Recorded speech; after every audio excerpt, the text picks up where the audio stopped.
Testing of Hyundai HGN08 air circuit breaker.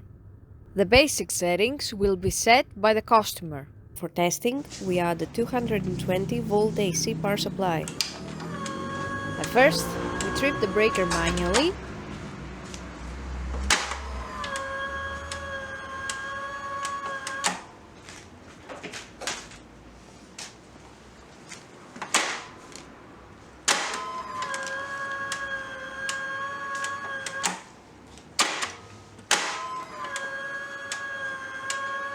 Then we trip the breaker with the help of the UVT.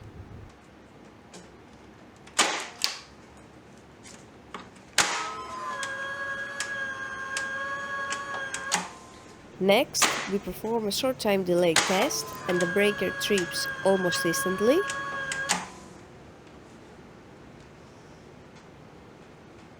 And lastly, we perform a long time delay test, and after about 15 seconds, the breaker trips.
It is now clear that the air circuit breaker is working successfully and is ready to be delivered to the customer.